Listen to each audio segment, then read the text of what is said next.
the game was different, right? The rules was different. The ball was different. The Euro style is different in America. The Euro style was a lot different than America. That's the first time y'all seen that Euro step too, huh? Absolutely. I am Cydney McHenry. I am currently the assistant women's basketball coach at Fort Lewis College in Durango, Colorado. I formerly coached at Adams State University, and when I first started coaching, I coached on the men's team at Adams State and spent a year there. And then when a new women's coach was hired at Adams State, I decided I wanted to go back. I really wanted to help that program rebuild and be successful. So I went back to the women's side. And then from there, I got another great opportunity to be a great program here at Fort Lewis and came here. So I've only been coaching for 3 years, but I think I'm in my 4th year now. And but I had a lot of experience getting to be with a lot of international players with each one of those teams. So it's been good. Nice, Coach. Great to have you here this morning. We spoke to Coach, I don't know if you know him, Coach Lewis Wilson. He was at Adams State. Yeah. We had him on last night. Really great guy, really funny guy. He's an awesome guy. And yes, what I want to touch on as well at some point, slightly off topic, in fact we can get into it now actually, is what's it like coaching men's basketball and women's basketball? What's the biggest difference? I get that question a lot, but I would definitely say it's a little bit of like the game is a little bit different. I definitely feel the women's game is a lot more about the fundamentals and knowing, like really coaching the details. Men's basketball, and I hate to say this because I think women are very athletic, they're very naturally talented, but men have some natural abilities that you can count on in certain moments. And so I definitely think from that experience, I learned that because there was times that clock was ticking and they were able to make some very incredible plays. And not that my girls have not done that, but it was a lot more naturally just because they're so athletic, they were able to pull it off. And with the girls, I definitely feel it was more like they were more intelligent. They thought that play through before it even happened, as opposed to just, hey, whatever my body's gonna do. And so when it comes to that basketball part, and then on like the outside part of it being like about attitude and all of that, I would say there's not too much different. I think I found that men are a little bit like women in the sense that they still want that same relationship. They still want that same, connection that drives them. They want to play for someone, something, and they still want to be pushed. They still want to be supported, and they kind of value those same things. Even though men tend to put on an exterior, they still like that emotional part of it in some sense. And also, what's it like in terms of the reaction from the players? Did you feel like the players treated you different because you was a female coach, or was it just all the same? You was a coach, and you was respected and treated the same, coaching either genders? I definitely think that when I got the position, my head coach at the time did a really great job of kind of setting the tone about how I was to be treated. And him and I had a lot of discussions about how I'm going to demand that respect as well in that situation, because not only was I a female, I was pretty young. And so there was multiple barriers there to kind of get through and make sure that they're like, and this is with all players, men and women, that they're listening to me just the same way that they would the head coach. And so I was very grateful for a good head coach that was there to help me mitigate that situation that I was unsure of. But at the beginning, I was a little nervous, and I think the boys were a little bit nervous too. And then as we kept going, they realized I wasn't afraid to jump in or push them around or come out. And so then that factor like really kind of grew as the season went on. Okay, nice. Okay, perfect. All right, so we're gonna get onto the meat of the show. Vague estimate. It doesn't have to be an exact number. How many international players would you say you've recruited, or been around the recruitment process in your time? I've been around. Let's see. I counted it. What? 6. I've been around 6 international players. It's been about 2 per team per year, and then right now we only have 1, but we are constantly communicating with a lot of international players now. So. Okay, nice. And the big question I'd say is, why would you recruit an international player over a domestic player? I really had to think hard about that question. So I think what it came down to was you're adding diversity. I think the main thing I love about basketball so much is that there's so much diversity in the sport, and no matter who you are, you can play and you can be great at it. And so these kids are coming to school wanting an experience, the full all-around experience of college basketball. And part of that is getting to be around people that are not like you. And international students, some of them may look like you, but they have not experienced life at all the same as you. And so they, you get an opportunity to learn so much more from international students. Not saying that they don't learn from their US counterparts as well, but there's some kids may never travel in their life, and this is an opportunity to get to see another side of the world, that they may never visit. And so I think that adds value to the team. And so that's one reason. I don't know if that's over a domestic player, but then I think what I've learned from the personalities that I've worked with and recruited is that a lot of international players, they worked so hard to get to the US, and they worked so hard to get to college basketball in the US, that when they're here, they're so grateful, and they want to be in the gym all the time, and they want to work hard, and they want to do well, and they don't really take it for granted. I do think sometimes domestic players tend to take it for granted, or their parents are just an hour away, so it's easy for them to just kind of get lost in it, as opposed to really dedicating the reason of school and basketball to be here. Yeah, I definitely hear that a lot. As I said, I spoke to Coach Wilson last night, and he said there is a sense sometimes of I'm trying to remember his exact words, but he's like comfort level. Domestic players are comfortable, they're in their own environment, whereas international kids are like, driven a little bit more. It's a purpose, it's a passion. So, and I guess, especially with the recruiting pool of players, you're going to find some that are highly motivated, that are domestic, and you're going to find some that are like, especially the ones I feel that are talented and they've been really good for a while, and it comes sort of naturally. It's a given they're going to go to college. It's a given. So they're not really, giving it their all. Whereas a kid, and a lot of these kids internationally, they're like, man, I've got to make it. I've got to make it. I've got to make it. So the fire is a little bit different in their motivation. So it's really good. Best international player that you've recruited? That I personally recruited was the one that we have now, and her name's Eva, and she's from Serbia. I'll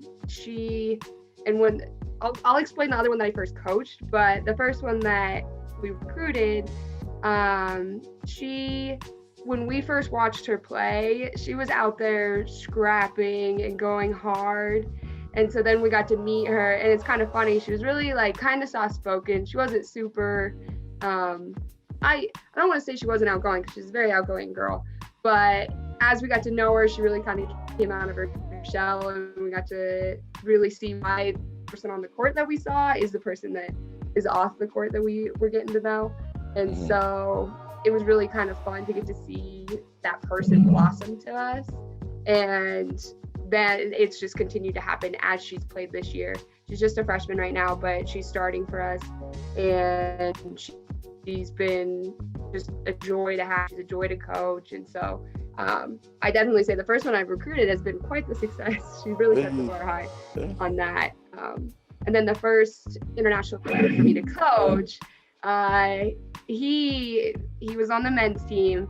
He definitely kind of had a little attitude in the sense of like, he wasn't always the best one on the court, but he knew he was like going to go out and do a lot of things, and he knew he was good enough to be there and all that, but he loved to joke around at the same time. And so same thing, he always kind of brought a good attitude to practice, and he loved to I'm trying to say this in the right way. He loved to talk crap a lot on the court in practice. So he was able to add that element in the sense of like pushing people's buttons and really getting that spark out of people in practice, because he was a great defender.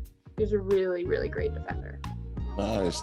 It's always, I like those guys that, I guess it's kind of controversial, but I like the guys that push people's buttons in practice. I like to sit back and watch them kind of like, you know, oh, go get him, oh, just and seeing how they react. I mean, like, especially there's the physical side, but for me, it's the mental game of chess. You know, okay, hey, look, I'm just going to stand right there. I'm going to, you know, in the break of a play, and the player's like leaning over, like not looking at them, but like making contact with them. And there's no, you're like, dude, what are you doing? And he's just ignoring him. And it's like, you know, it's just I like it. You know, I stand back and watch it all the time. It's great theater. It's awesome. Yes. Can you explain the process of recruiting a player from an international player from start to finish? Yes. So I guess it kind of differs if they're at a prep school in the US or if they are just completely at their home. So when they're international, they haven't been at a US school, it's a little bit different because we may not have a chance of actually physically going to get to see them.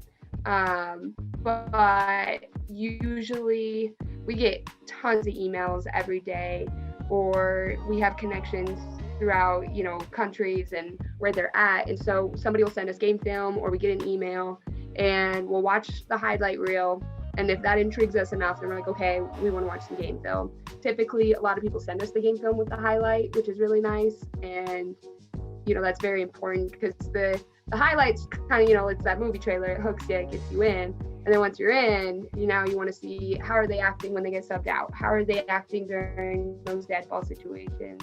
You know, the character that they're bringing in those moments, or, you know, or how are they acting off ball when the ball's not in their hands? Are they moving well and all that great stuff? So, you know, that's where it starts, is we start watching those. And then if we like it enough, then, you know, we hit up that player. We usually use WhatsApp.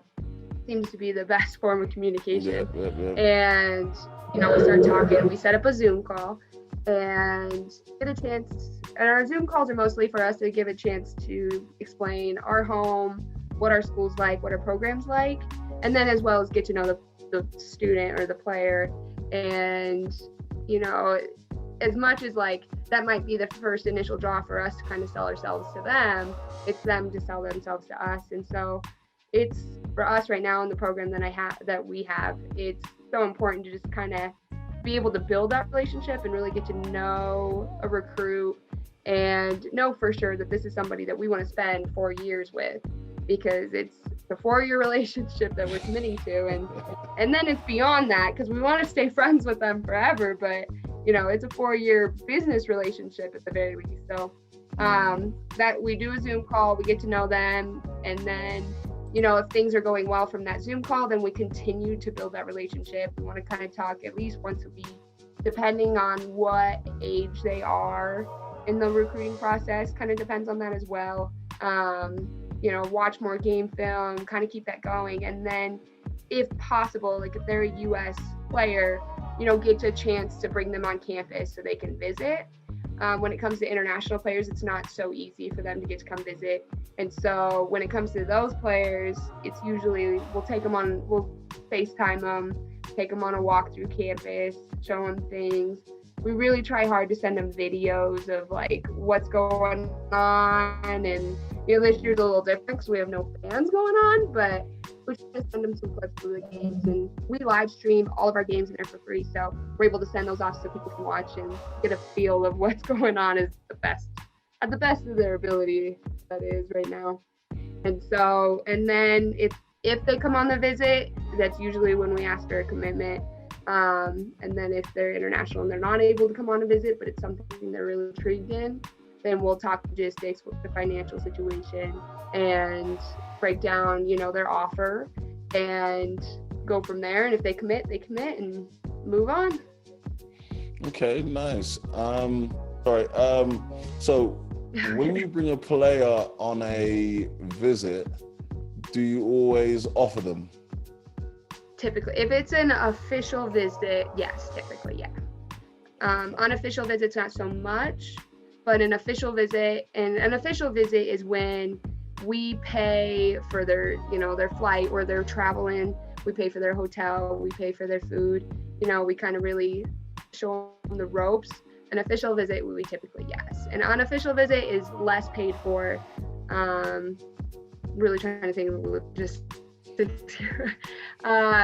we, I believe, are able to get them one meal. You're really testing my compliance in my brain right now. And then, but an unofficial, it's a little bit different. It's more they're coming to visit, and then an official visit, we're more so trying to convince them and sell them. But not to say an unofficial visit is not always an offer either. We have offered on unofficial visits. Okay. Nice. How valuable, and you was just talking about, highlight tapes, and you said like the trailer and the wetting appetites and stuff. How valuable is a highlight tape?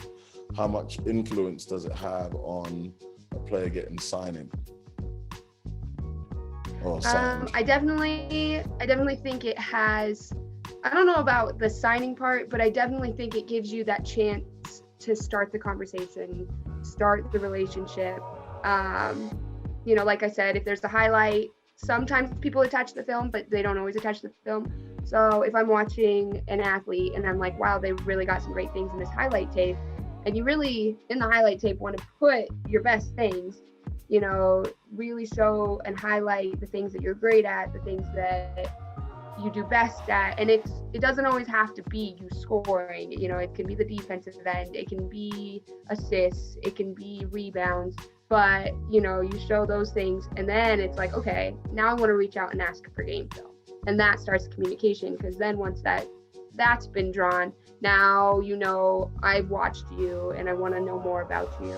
And then if there's been times that we don't feel like, we watch the highlight and then they send game film and then we kind of don't feel the same anymore, we're very vocal. I don't know if this is every program, but our program, we're vocal, like, okay, well, we don't know if you're quite the right fit, and so then that way we don't waste their time. But sometimes in some programs, if we get a kid that I feel like was pretty good, but maybe would really blossom at the JUCO level or something, I have a lot of friends at the JUCO level that I'll forward that film onto, or and help that kid out, because maybe they're not right for our program, but they might be right for somebody else's. Nice. But just circle back, that highlight is very important, yes. Okay. It definitely starts conversation, and then you have to do more work to keep it going after that. In all my years, I always tell players, hey, as long as I've been coaching, I've never seen a bad highlight tape, in terms of I've never seen people miss or throw turnovers or whatever on a highlight tape. I said, so everyone's highlight tape, they're always scoring, they're always doing something great. You have to have a range of different things, show a full arsenal of what you can do. It's not just all, drives and you're finishing with your right hand. I want to see your left hand. I want to see you, kind of play deep, stay in front of your man kind of thing, take charges. So, I think the more well-rounded and complete a highlight tape is, the more beneficial it is, rather than just someone spotting up and hitting threes and making right-handed layups. For sure. You made a very good point about taking charges. Usually if we see somebody take a charge in a highlight reel, we're like, okay, let's give it a deeper look. We love charges. I love it.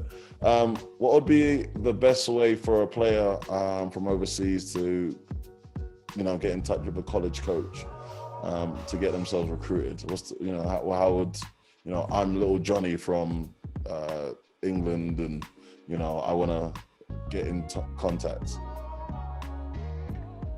I definitely think little Johnny should do some research and figure out, we kind of talked about this before, about where you want to be. I know a lot of things are just what you can Google, but if you know where you want to be in the country, or if you kind of know places that you might be inclined to go to, look at those places and then look at all the schools in that city, or maybe in just that state, and then start reaching out, find that coach's email, send it to the head coach, the assistant coach, the GA, whoever's on that whole roster. I would send it to the whole thing, because sometimes head coaches are getting so many emails, it gets missed, but it may not get missed by the guys that aren't getting as many emails as the head coach.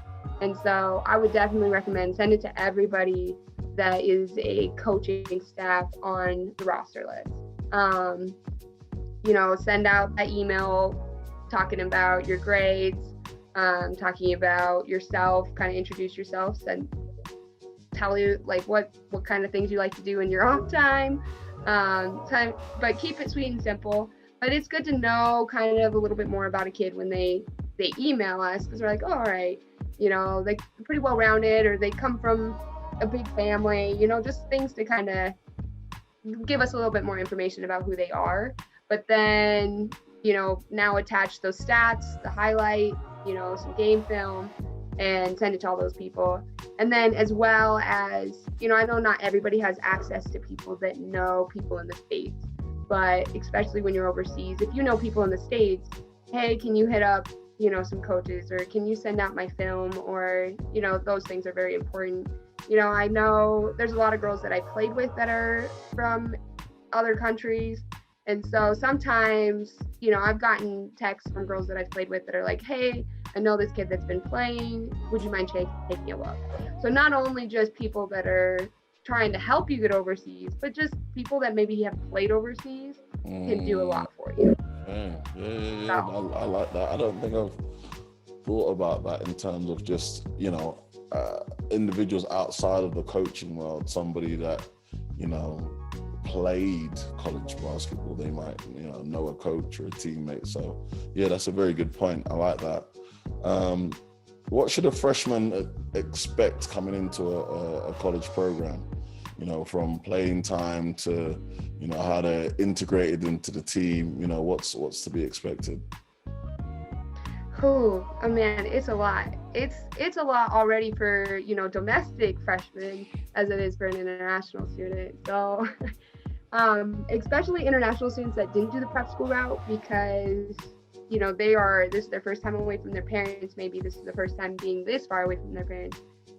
Definitely take into account that you need to come and build maybe not like an immediate best friendship, but build a relationship that you trust, because it's going to be nice when those days are hard. There's tough days. It's not always nice. It's not always great. Sometimes practice was really hard and the coach got on you, and you can't go talk to the coach about it because, well, I don't know. Let me backtrack there, because sometimes going to talk to the coach about it is a really great idea. But, sometimes you just need somebody to go lean on that's going to tell you, hey, it's all right. It's just one day, tomorrow's going to be better. And, your parents aren't always there to tell you that. But at the same time, you might get there, you're not feeling good, you get sick. You need somebody that knows, hey, we can go pick up some cold and flu medicine for you at the store downtown and get you feeling better. And so those kind of things help, because not everything's the same when you're in another country, or you don't know what kind of medicines might help you feel better without having to go see a doctor or all that kind of stuff. But the luxury about being a college athlete is that you do have your athletic training staff, and so anytime you're not feeling well, they always can help. direct you in a way, or maybe they have the answers to help you feel better when it comes to being sick. But definitely the first year, you'll show up, you're moving in, everything's really exciting. And then, you start to get to know your teammates, figure things out. I know this year for our international player, it's been really nice that her roommates and her fellow freshman teammates, they have cars, they do a lot. So she has access to be able to go to the store. And so that's been really good for her. And so she's built that relationship. Now they're best friends. I mean, I might be filling words in their mouth, but they look like best friends to me when we're on the bus. I've done that a few times.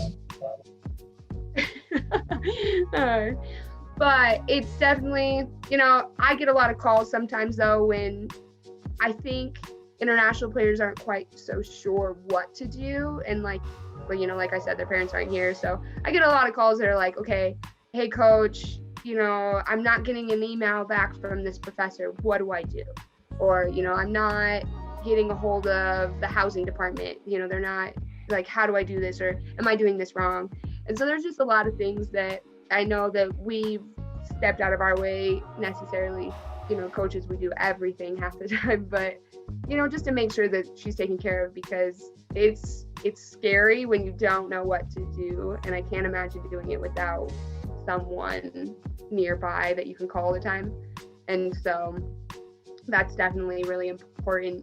And with that said, part of the recruiting process, I would definitely advise international players to make sure you have a really close relationship with your coaches as you're getting closer to committing, because you want to commit to the school that is going to take care of you more so than is going to give you what you think you want just out of basketball.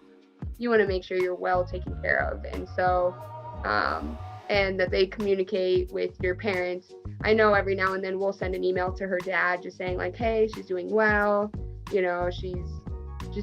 got good grades this, on her last checkup, just kind of things to make sure that he knows that we're keeping an eye on her and making sure she's safe and she's doing all right. So I would definitely advise that the relationship is very important when you're choosing between schools. So that's a nice little touch there, checking in with the parents and stuff. That's a nice touch, making sure that they're in the loop. I guess that helps lower anxiety for the parents as well. They're not stressing they're always going to stress if the kids are out of reach, but it takes the pressure off a little bit. So that's nice. Yes, that's a very nice touch. What's your views on junior college? I know you mentioned that you've got some coaching friends down in junior college, but what's your views on junior college versus prep schools versus academies, and where is it preferential to recruit a player from? Well, I would definitely say it helps when we are recruiting a player from a prep school or when they've come to the States, just because, the ACTs, the TOEFL scores, all of that there's less of that transition. It makes the behind the desk kind of part a lot easier. But at the end of the day, if a player is great, a player is great. It's not going to quite matter when it comes down to that kind of stuff. It is easier when they're at prep schools for us to be able to go watch, like I said earlier, and get an opportunity to go see them in person, or even be able to meet them in person, because that really helps build that relationship when you actually get to physically meet the person, because it may not be the same. But with junior colleges, we have no problem. There's a lot of international students that I feel go junior college, and a lot of the coaches that we have close relationships with almost recruit solely international, which is kind of interesting to me, but it's gone really well for them and they've been very successful with it.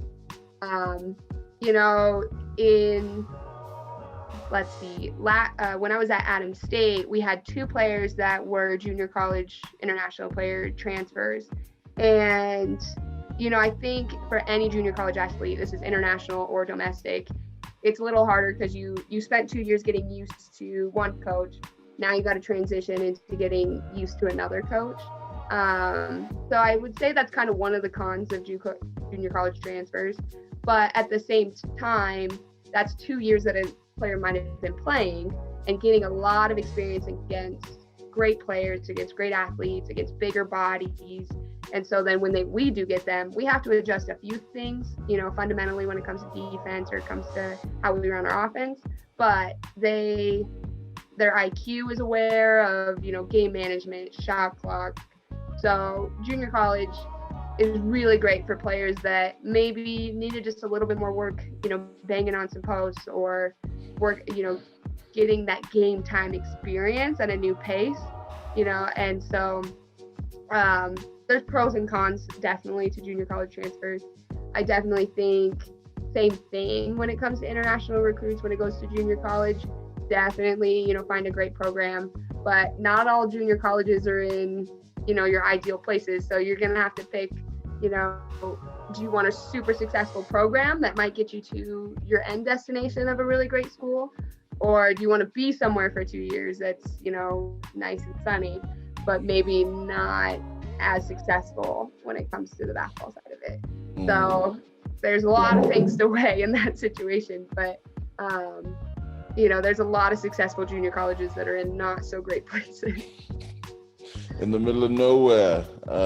Yes. It's, I always find that interesting, and I guess that's kind of like the premise around this show, is about understanding all elements of a player coming to play international collegiate basketball. Do you want to go to Wyoming, Idaho, Alaska and play in these places? Or, if you want to go to Cali, it might be a different story, but, there's different weathers and environments to help you or hinder you succeed.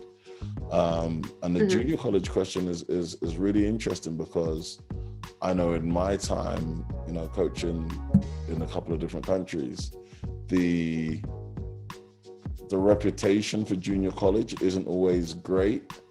So, I think especially this season, me asking coaches like yourself, that recruit or, that can potentially look at players from junior college, it's nice for them to know that, hey, it's not a knock against you if you go to junior college. It's not at all. Yeah. End of the world thing if you go to junior college. Like, sometimes it's preferential. Some coaches prefer players to go get some game experience, get some maturity, and all the rest of it. And now they don't have to, not saying that coaches don't want to coach, but they don't have to train you from the ground up. You've already had 2 years experience, kind of thing. So I really like that, that educational part that we're giving them.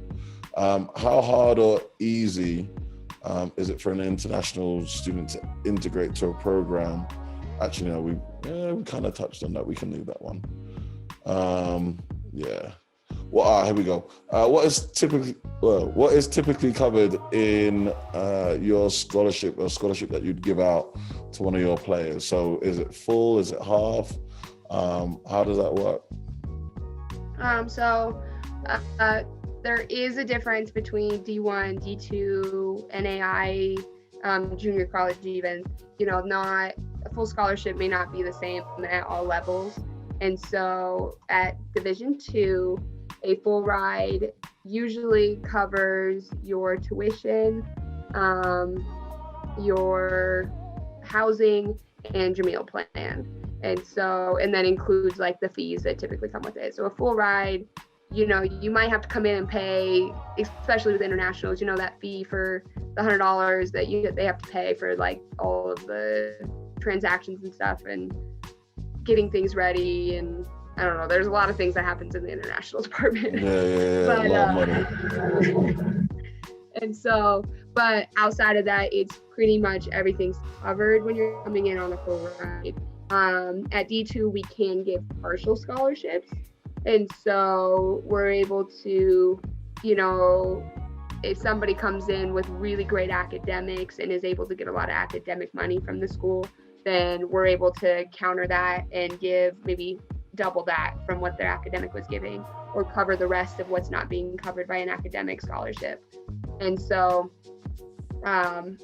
or, you know, it just kind of depends. There's a lot of times that we recruit a lot of our kids in a way that's like, you come in and you have a chance to always earn more. Every year your scholarship can change. It's not guaranteed 4 years. And so it's a 1-year contract technically. Now, we would never bring in a player saying, hey, you're here for 1 year and you're going to go in here. So one and done's no one and done's, coach. But you can be there for a year. If all of a sudden you're doing really great, your stats increase more than the coaches ever planned, then they can always up your scholarship after a year. They're, even at the D2 level, if you're doing great before Christmas, they can up it at semester. They cannot take away any semester, but if they have the ability, they can up it at semester if that so happens.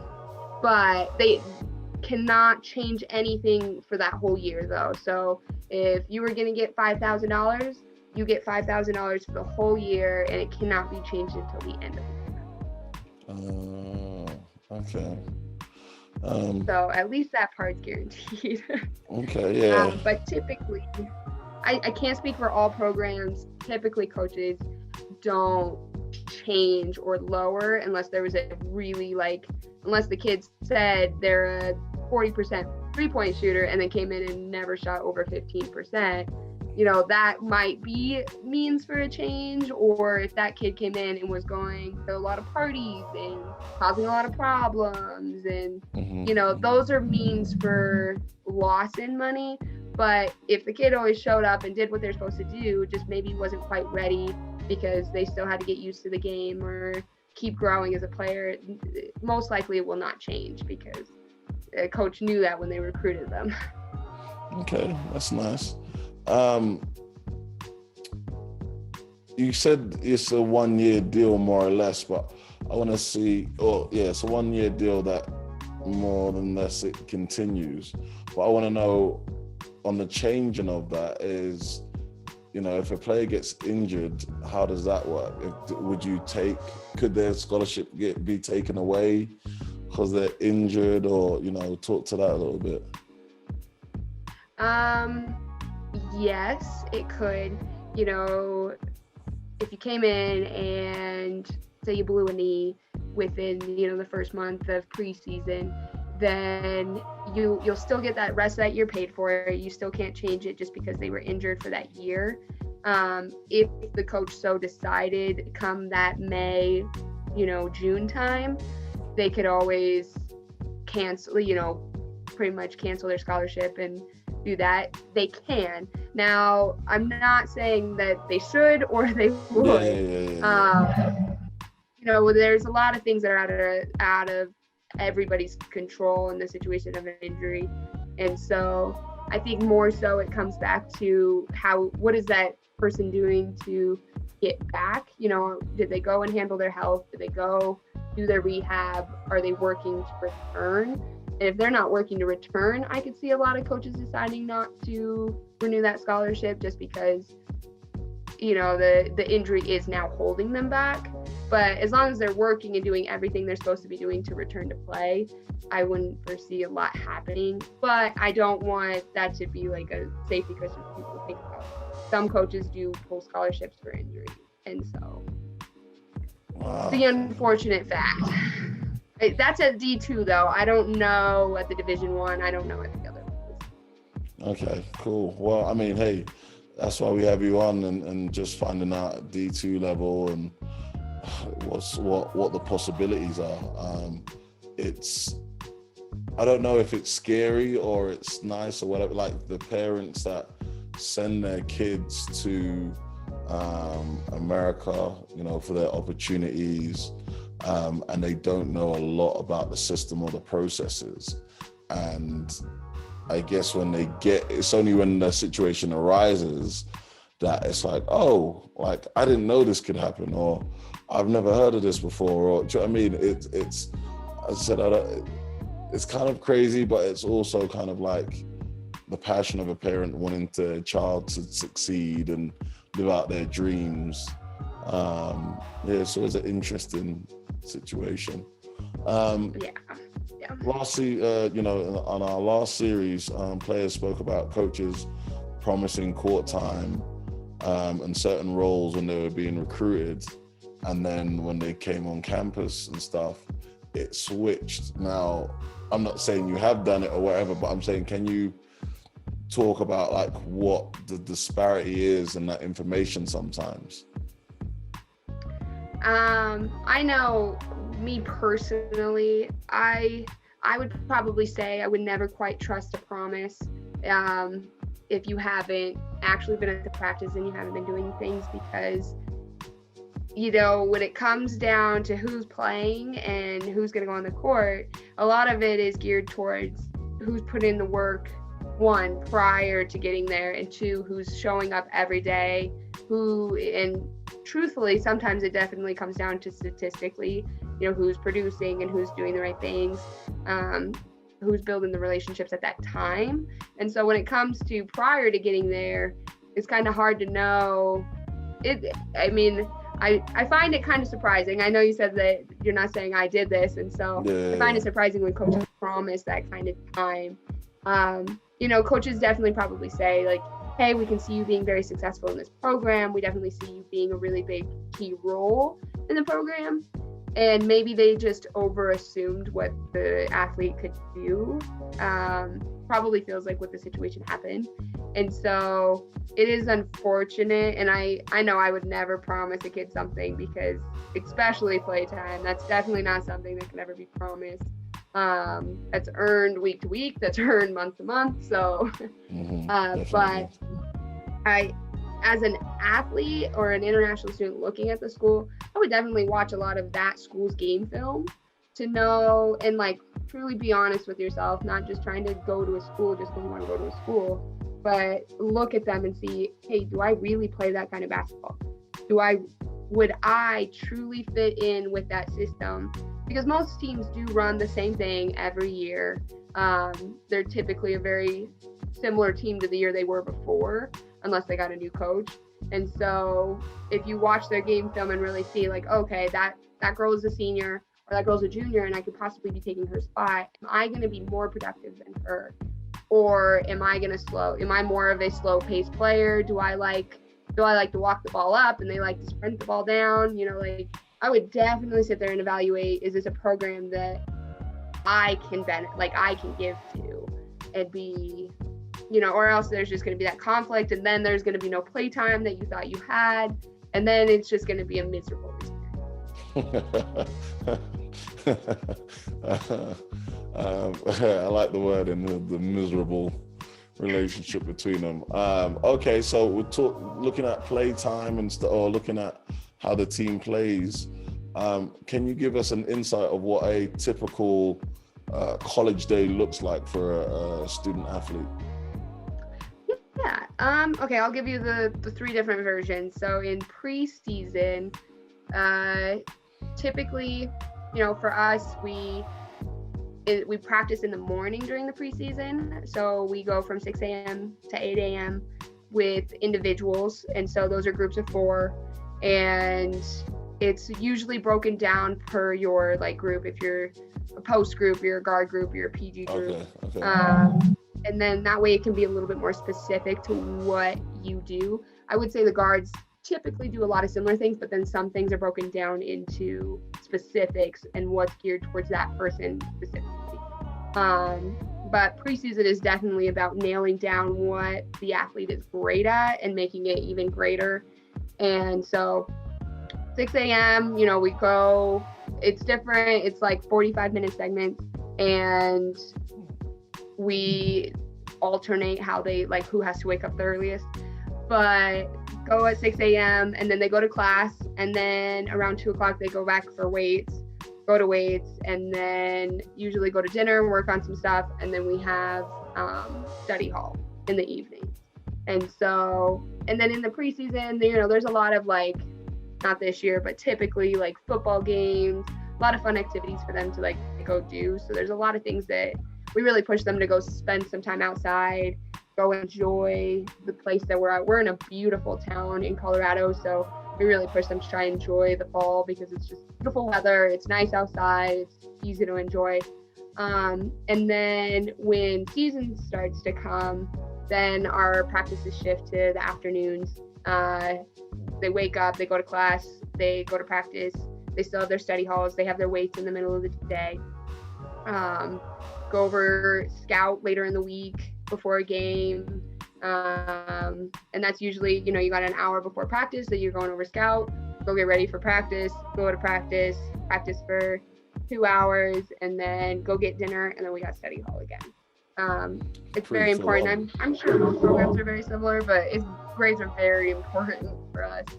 And then during Christmas break is the best because you get about a month where there's no school, there's no people on campus because everybody went home, and you just get to be in the gym all day. You get to, you just get to think about basketball, which is really nice. And so during Christmas break, we usually go around 10 to 12 practice, and then weights after, and then they kind of get the day. It kind of depends on where we're at in the season. Sometimes we do 2-a-days, and then work through the season. And then in the postseason, we do individuals, and we try to work their individuals out throughout the day. Not necessarily need to get them up at 6 a.m. anymore. And it's individuals, and then in the postseason, it's not necessarily about making what you're good at great. It's about more so bringing those things that maybe you need more work on, getting them up to good, and then one day that'll slowly work itself up to great. And so that's from April, May-ish that we have our postseason. And then over the summer, they're allowed to leave. We can't make them stay on campus, unfortunately, at the D2 level. I mean, we would let them go anyways, but this last summer we had, because of everything that was happening, they let us have contact in the summer, and we had so much fun. We were playing 1-on-1, 2-on-2. They were coming in and getting workouts in all the time. It was a really fun summer with those girls, but they're able to go home. And the great thing about us is that we have a 4-month summer. And so a lot of our international students, she's gonna be able to go home for a while and get to go spend some time with her family. So that's quite a benefit for us. Wow, that's 4 months. That's a long time. You sounded so upset being sending the players home, coach. You sounded really upset. Them It's not my favorite.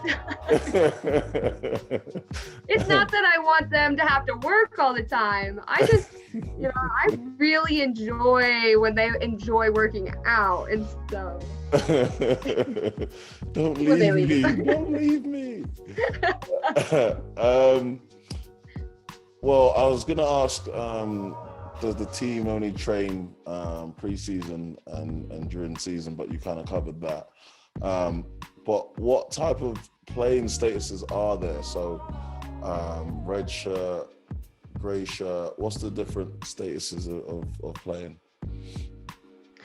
So you have, if you're coming in as a freshman into a 4-year program, you have your true freshman status, which means you're enrolled in 12 or more credits for this semester, and you're playing in games. Now, if you go a whole freshman year and you never play in a game, you technically have a redshirt season. But the moment you play for a minute in any of those games, you use a year of your eligibility. And so, and that goes for any season. It's not necessarily just your freshman season. It could be your sophomore year. You can redshirt at any point in your career. That's usually a decision made between you and a coach. And most people do a redshirt season their freshman year just because, as opposed to going to the junior college level and getting the experience then, they take a redshirt year, don't use any eligibility, and then they still have 4 years after that to play basketball. But it gave them a year to kind of get the weights under their belt, to get playing time under their belt. And so it kind of depends where the coach is at when it comes to redshirting. Either it's to develop a player more to get ready for the next season, or it's because maybe that player's position is a senior, and so they want to time it so that when that senior graduates, that person's moving into that position and they don't quite overlap or they don't waste eligibility in that sense. Red shirts are not always like a negative thing, because if a coach wants you to red shirt, it's usually just because they have a lot of faith in you, because they want to keep you here for 5 years instead of 4, and they see you doing a lot. Or, you know, sometimes it's, like I said, it's just about the timing. And then there's also medical red shirts. And then in the case of, like, you know, you got into your 4th game and you blew your knee, you can file for a medical red shirt, and your athletic training staff has to take care of that part, and then you'll get that year of eligibility back. And so you can still play after that. And you still have your red shirt after you medical red shirt. So technically you could stay there for 6 years if that was planned out with your program and everything. Just kind of depending where you are health-wise and all that. But you get a medical red shirt and you get a red shirt. Nice. Okay. And I guess technically you can call this year a gray shirt, because everybody gets their eligibility back this year. Okay, yeah. I kind of, well, didn't forget, but I kind of forgot with the COVID going on. Yeah, everyone's kind of, how slightly off topic, how difficult is it going to make it for you this year as a coach? You know, I've spoken to a few coaches, and it's good and bad, because, you know, bringing in players for next year, you know, there's going to be a backlog. Some of your seniors, you know, you can have back again next year. So how is that for you? How are you finding that? It was definitely a little stressful at first, because, you know, you had all these girls set on track to graduate, and, you know, ultimately that's the goal. You want to win championships, but, you know, the goal is to have them a career for life, you know, and have a degree and have an opportunity. And so they're all tracked to graduate, and now we're just kind of like, okay, what are we doing now? And so that was kind of stressful on that end of things. And then also, yeah, it changes your recruiting pattern. You know, you may not need a player as soon as you thought you needed a player. And so we had to do some reevaluating in the sense of, what do we actually need per position, you know, going forward, and how does this affect the years after that? And so luckily for us, it wasn't too horrible, because we don't have a super large roster. And so adding those players back in was not necessarily a negative thing. Okay, nice. Yeah, I know some coaches are stressing out and they don't know, especially like junior college coaches as well, in terms of getting players recruited and bringing in the next, you know, cohort. So they're in a really tough spot over there. Yes. So yeah, it's definitely going to be interesting. Can you play or practice while you are not academically eligible? So if you're not getting grades and stuff, what's your stance? So academic eligibility,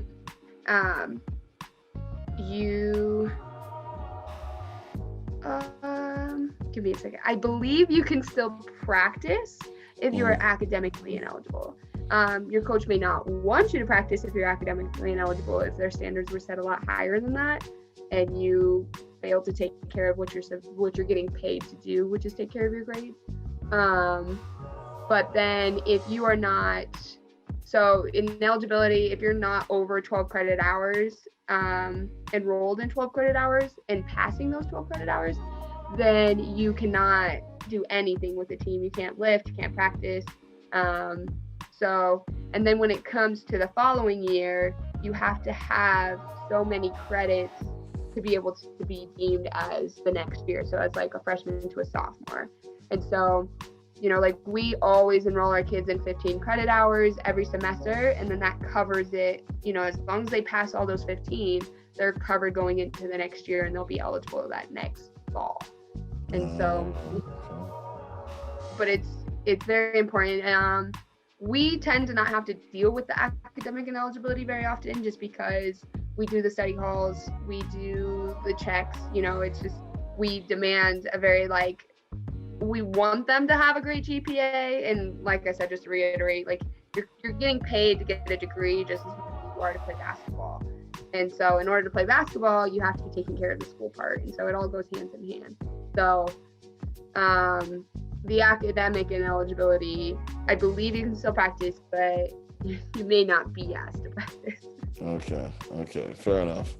I think that's a interesting thing. Again, a lot of the international players, some of them, the dream is to play college basketball.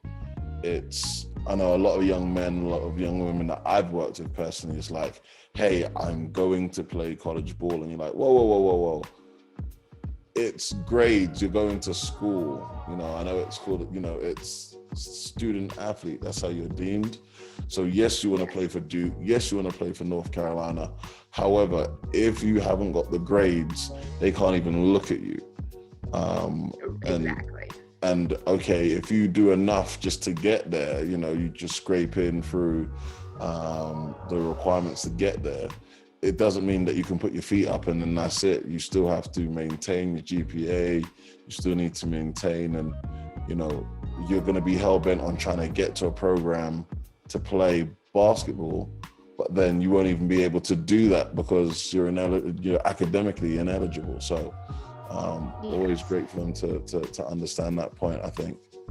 Last few questions, and Coach, this is that. Oh, sorry, go on.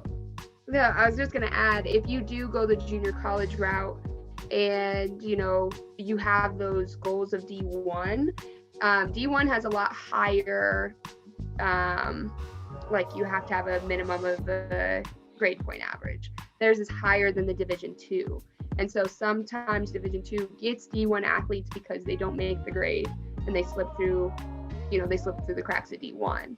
And so if that is a goal of any of them to go D1, then you go junior college, you have to take care of those grades, because then you might miss out on an opportunity that was easily controllable just by, going to class and passing them. It's very important not to miss that just because you decided to slack off a little bit. What's the difference, Coach? What's the difference in GPA? I believe D1 is like a 2.9 or higher. D2 is a 2.6. I'm gonna have to double check that though, but I do know there's a difference. Okay, cool. I was just saying, hey, great having you here. Great having you go through these questions and stuff. I'm really enjoying it. Last few. What is the basic fundamentals that a student should have or know before coming into college?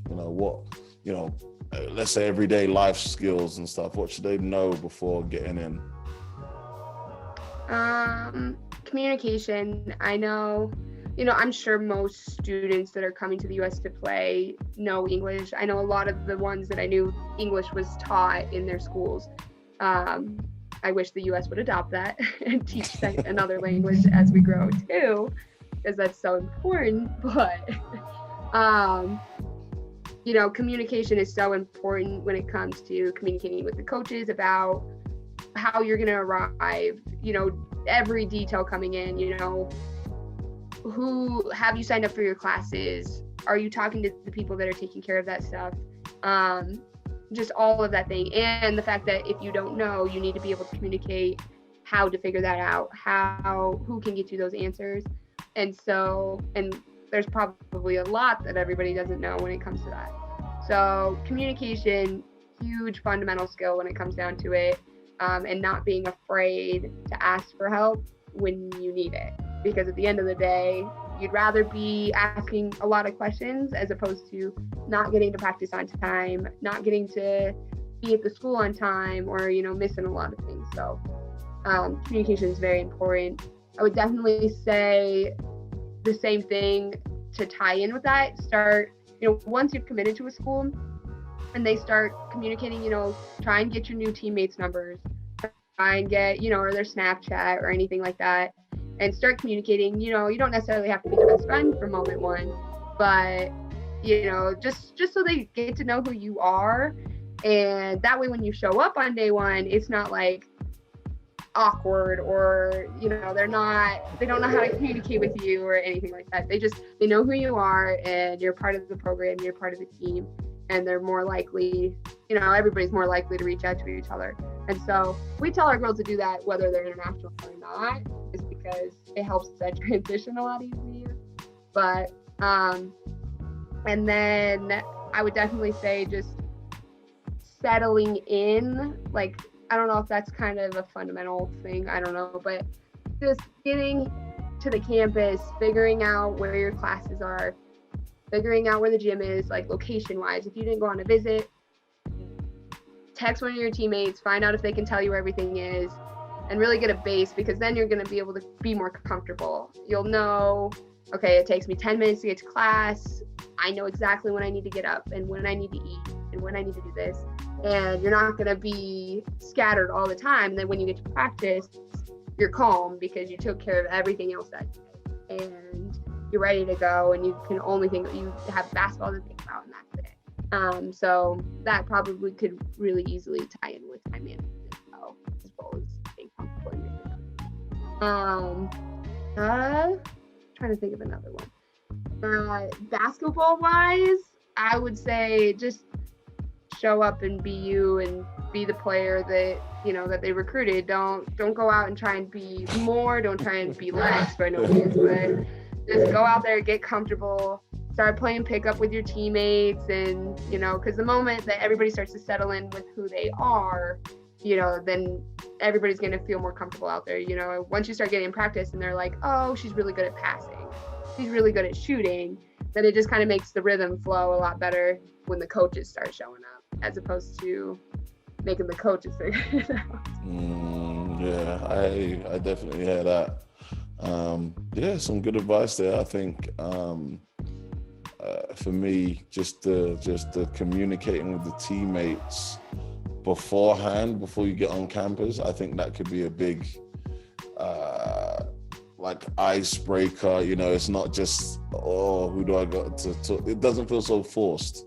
If that makes sense. Yeah. I mean, now you've already got a little bit of synergy, trying to get into a group chat beforehand, and you can, you know, see people's humor and how they communicate with each other. So I think that's pretty good. Yeah, that's a good shout. What type of relationship do you have with the parents of, you know, your kids? I know you kind of alluded to it before, and you said you keep up to date with them, but can a parent call you whenever they feel, you know, if they have a question about how Jane's eating is, or, you know, in reference to her schoolwork, can they call you whenever? Certain things we can't necessarily discuss just because of rules. You know, since they are 18 now, we can't necessarily give away a lot of that information without permission. But a lot of times, like, we do have a fairly open relationship with the parents of our athletes. You know, we'll get texts about like, hey, you know, especially this year, can there be fans at these games? You know, are we able to come? Kind of things like that, just because they don't know the rules. We barely know the rules. Yeah. And so when it comes to COVID. So we definitely have that kind of relationship. I know when we were getting registered for this next semester with a lot of the classes, a lot of parents would call me just to double check, hey, is my daughter, you know, is she doing this right? Does she need to see somebody? And so you know, those kind of things we're totally okay with. You know, a lot of these parents are footing part of the bill. You know, they do still have a hand in their child's future. And so it is important to us to make sure that they're included at the point in which they're allowed to be included. And then also, you know, there's a lot of times that we'll just be like, hey, yeah, she's doing great. You know, she's showing up to practice, but there's also times that we tell the girls, hey, make sure you're calling your mom, make sure you're calling your dad, because they haven't heard from you a little bit. They're asking us about you. And so more so kind of really pushing them to make sure they're reaching out, because sometimes they get caught up in all the fun and the work, and they forget to call home. So it happens often. What about the hey coach, I think you're doing a great job, but Megan hasn't played a lot the last game. What happened? You know, Yeah, definitely not. No, we set that boundary from the beginning. We never discuss playtime. If an athlete, if one of the girls want to come discuss playtime, they are more than welcome. That's their prerogative. That's their job. We definitely want to empower them to speak for their problems as opposed to their parents. Yeah, no, without a doubt, we never discuss playtime with parents because you know what their athlete or what their child might be telling them is maybe not what's happening in practice. So they don't get the whole story about why we're doing what we're doing, and nor do they need to know why we're doing what we're doing. And so definitely not. We do not discuss playtime with parents. Have you had any of those phone calls?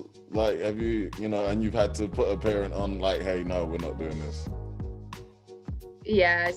And usually, it's just like, hey, we don't discuss that. If you would like to tell your daughter to come in, that's fine. And then usually their daughter comes in, we talk about it and everything's cool. But yeah, I think every coach has had those phone calls, unfortunately. Those are when I get them, it's the eye roll. It's like, hey, coach, and I'm like, oh, gosh. And you're like, hey, look, no, it's fine. It's going to work out. Don't worry, we've got it covered. But yeah, it's very funny.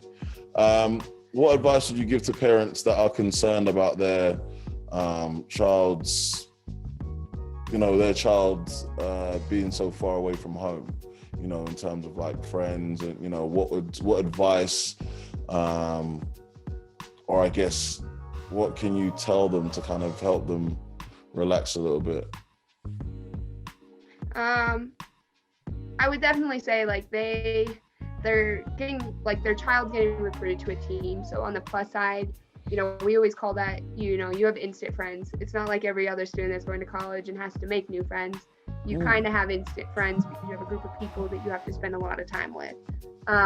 They may not be your best friends, and you may make a best friend out of a classroom later in the year, but you have people that know if you're showing up every day or if you didn't wake up that morning.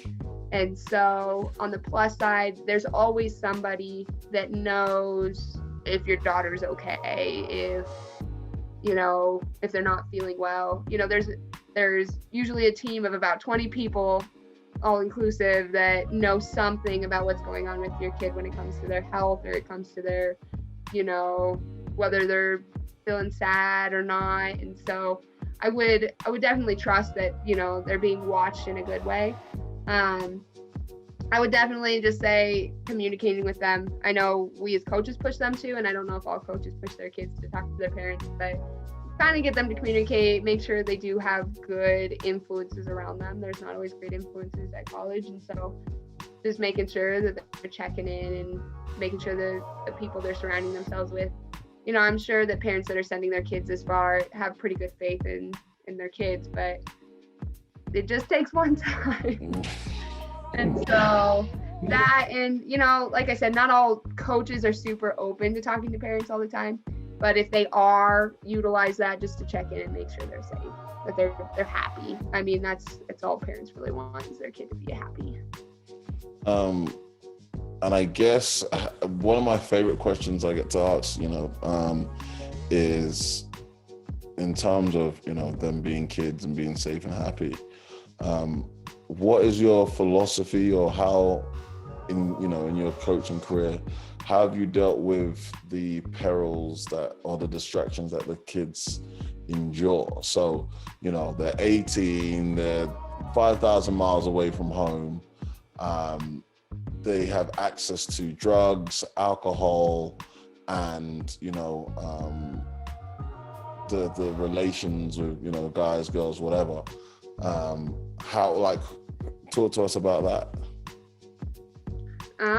Well, we, in most programs that I've been involved in, the ground has been set prior to the year beginning, in the sense of you have so many infractions, or you are caught. Usually when it comes to drugs, you're caught with drugs, you can lose your scholarship, you can lose your position on the team when it comes to drugs drugs are usually a zero tolerance thing when it comes to all programs, and something that they really need to reflect on. In the US, yes, some states have legalized marijuana over the age of 21, but it is still deemed a drug when it comes to the NCAA. And so all drugs are just a complete no-go when it comes to college basketball. And then when it comes to alcohol or the partying and attending those kind of events, it's usually, you know, like if it's getting to the point where you're doing it a lot, is it healthy? Is it, you know, are you doing the right things? Are you making the right decisions? Are they smart? You know, it's never wrong for them to want to go socialize and be friendly and hang out, but you definitely have to be aware of your surroundings, where you're going. Is it a legal activity that you're going to do? If you're underage in the US, which is under 21, drinking underage is illegal.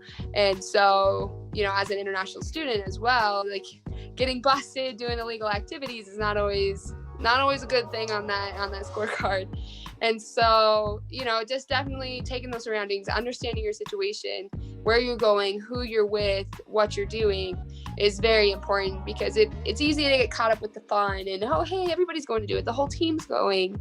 You know, sometimes it just puts you in a situation, and in most situations it may not have happened, but you know, that could be the one party that you went to that just so happened that the cops showed up and now everybody's busted. Or it could be the one party that maybe somebody got seriously injured and now there's police there and there's a whole police report on it. And so, you know, you just never know. Anytime you go to doing something you're not supposed to do, you're welcoming an opportunity to get yourself in trouble. And so now, I don't ever want to say you can't go hang out and have fun with your teammates. Just make sure you understand your situation and what those consequences can lead to. Understanding your team rules, understanding your school's rules. Each school's different when it comes to those kind of things. And so just making sure that you're not putting yourself in a situation to have a bad light on your athletic, you know, on the athletic department, as well as on your team, because you know, if you're in a police report, that looks back on your coach, that looks back on you, that looks back on that athletic department because of the reason you're there.